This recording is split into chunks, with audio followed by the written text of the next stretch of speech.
देवती मैया बोल पड़ी, बेटा मेरा पहला प्रश्न है कि बंधन किसका होता है? आत्मा का। यदि बंधन आत्मा का होता है तो आज तक आत्मा को किसी ने पकड़ा क्यों नहीं? शरीर का। और यदि शरीर का होता है तो शरीर को आज तक किसी ने भैया मरने के बाद उसको सेफ बचा क्यों नहीं पाया? फिर मन का पहला प्रश्न, बंधन किसका होता है? आत्मा का, शरीर का, या फिर मन? दूसरा प्रश्न, इंद्रियों को वश में करने का तरीका क्या है? क्योंकि ये इंद्रियां अपनी अपनी ओर खींचती हैं। आंख अपनी ओर, कान अपनी ओर, जिह्वा अपनी ओर, नासिका अपनी ओर। इंद्रियां इतनी प्रबल है प्यारे। भागवत में तो वर्णन आता है कि बलवान इंद्रिय ग्रामो विद्वानमपि कर्षत्। इंद्रियां इतनी बलवान है कि कितना भी बड़ा से बड़ा विद्वान हो वो कब किस में आसक्त कर दे पता नहीं। ठीक गजब की घटना है। व्यास जी, महाभारत में भी ये श्लोक आता है। जब महाभारत की रचना कर रहे थे तो व्यास जी के शिष्य जैमिनी जी वो नित्य उसको चेक किया करते थे, ये श्लोक ठीक है कि नहीं। लेकिन जैमिनी ने जैसे उस दिन देखा उस श्लोक को तो अंडरलाइन कर दिया, विद्वान बलवान इंद्रिय ग्रामो विद्वानमपि कर्षत्। इंद्रियां इतनी बलवान है कि कितने भी बड़े से बड़े विद्वान को वो गिरा सकती। जैमिनी ने अंडरलाइन कर दिया, गुरुजी ये श्लोक गलत। क्यों? अरे विद्वान होता है, वो कैसे कहीं गिर सकता है? उसका पतन कैसे हो सकता है? गलत है ये श्लोक, आपको चेंज करना पड़ेगा। व्यास जी बोले ठीक है चेंज कर देंगे भाई, आप कह रहे हैं, लेकिन आज नहीं, कल। ठीक।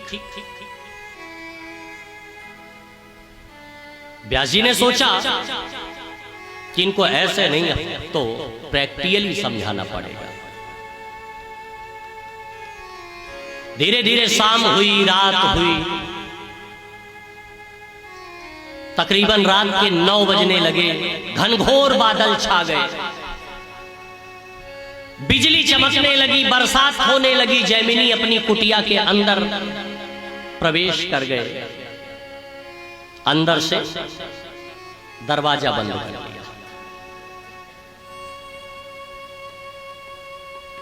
एक नवयुवती सुंदर झिलमिलाती साड़ी पहने हुए, बरसात से भीगी हुई, उसका अंग प्रत्यंग प्रदर्शित हो रहा था और उसने जैमिनी की कुटिया को खटखटा दिया। बाबा, मैं एक युवती हूं, इस जंगल में मेरा कोई सहारा नहीं है, बरसात बहुत तेज हो रही है, मैं पूरी भीग चुकी हूं,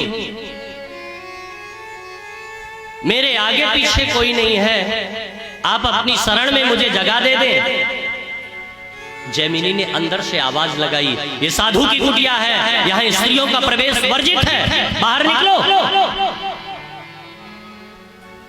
युवती ने बाहर से आवाज लगाई, बाबा साधु का धर्म होता है शरणागत को शरण देना, और मैं आपकी शरण में हूं। जैमिनी ने सोचा बात तो बिल्कुल ठीक कह रहे, लेकिन ठीक है स्त्री है तो आज रात मैं ही बाहर रह लूंगा, इसे अंदर कर देगा। जैमिनी ने जैसे अपनी कुटिया का दरवाजा खोला, बिजली इतनी तेज चमकी कि उस युवती के भीगे हुए शरीर को देखा, उसका अंग प्रत्यंग और उसका सुंदर स्वरूप जैमिनी की आंखों में जैसे ही पड़ा तो सीधे हृदय में प्रवेश कर गया। उस बिजली की चमक को देख करके नवयुवती के स्वरूप को देख लिया उन्होंने। लेकिन विद्वान जैमिनी ने नवयुवती से कहा, देवी देखो, मैं एक त्यागी पुरुष हूं, विद्वान हूं, इसलिए स्त्री और नवयुवक, और मैं भी नौजवान हूं, नवयुवक और नवयुवती एक साथ एक कुटिया में रहें, ये गलत समाज में संदेश आ जाएगा, तो इसलिए आज तुम कुटिया में रहो, मैं बाहर ही रहूंगा। बोले अच्छा बाबा, मैं भीग भी गई हूं, तो आप अपना कुछ अचला या दुपट्टा हमको दोगे? उन्होंने कहा हाँ अंदर है, ले लेना, लेकिन ध्यान देना ये जंगल है, नितांत वन है, घोर जंगल है, दरवाजा अंदर से बंद कर लेना, और कोई आए बुलाए तो दरवाजा खोलना मत। जैमिनी ने यहां तक कह दिया कि देवी यदि रात्रि में मैं भी दरवाजा खटखटाऊं तो तुम मेरे लिए भी दरवाजा मत खोलो। युवती बोली ठीक है बाबा, नहीं खोलेंगे। युवती अंदर गई, दरवाजा बंद किया। जैमिनी बाहर वृक्ष के नीचे बैठ गए, माला जप करने लगे। लेकिन अब माला जप में मन कहां लग रहा था? बिजली जैसे चमके तो वह नवयुवती का चेहरा बार बार आ जाए दिल में।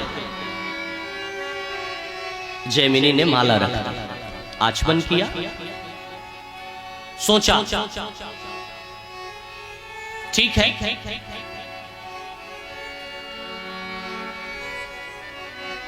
जाएं युवती के पास बैठे, कुछ बात करें, और कुछ नहीं, बात करेंगे बस,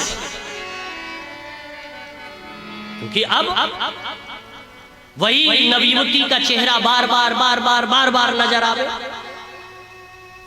जैमिनी ने जाकर के रात्रि के तकरीबन 12 बज रहे थे और दरवाजा खटखटा दिया, खोलो खोलो खोलो।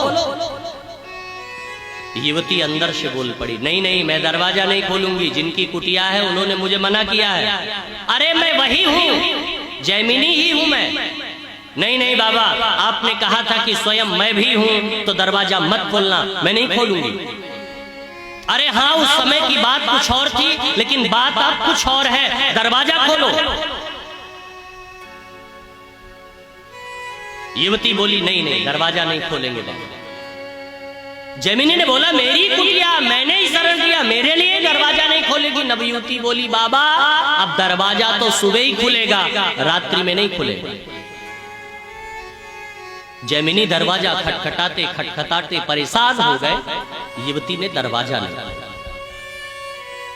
लेकिन वो बिजली की चमक, वो बरसात, वो मंद सुगंध वायु, वो पत्थर की सुगंध ही जैमिनी को इतना कामातुर कर दी कि जैमिनी उस कुटिया के छत पर चढ़ गए और घास फूस की कुटिया को हटा करके कूद गए कुटिया। और नवयुवती के सामने खड़े हुए और बोल पड़े, सुंदरी मैंने तुझे शरण दिया और तू मेरे लिए ही कुटिया नहीं खोल रही। नवयुवती बोली लेकिन आपने ही तो हमको मना किया था।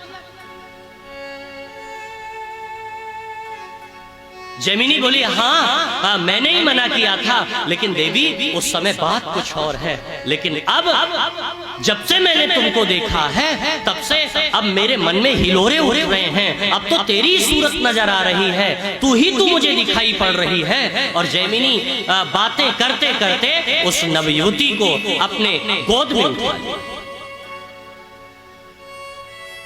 और जैसे ही अपनी गोदी में उठाया, अपने होठों से उसके होठों को जैसे चूमने के लिए अपना मुंह आगे बढ़ाया तो गोदी में देखा व्यास जी बैठे। और जैसे ही व्यास जी को देखा जैमिनी ने, तो जैमिनी धड़ाम से धरती पर गिर पड़े। गुरुजी आप माफ करना, मैं इतना कामातुर हो गया कि मैं अपने आप को खो बैठा, भूल गया। व्यास जी बोले, जैमिनी, मैं ही नवयुवती बना। आप बताओ उस श्लोक को मैंने ठीक लिखा है कि गलत? बोले गुरुजी बिल्कुल सही लिखा है, एकदम 101% सही है। ये इंद्रियां इतनी बलवान है, बलवान इंद्रिय ग्रामो विद्वान अपि कर्षक।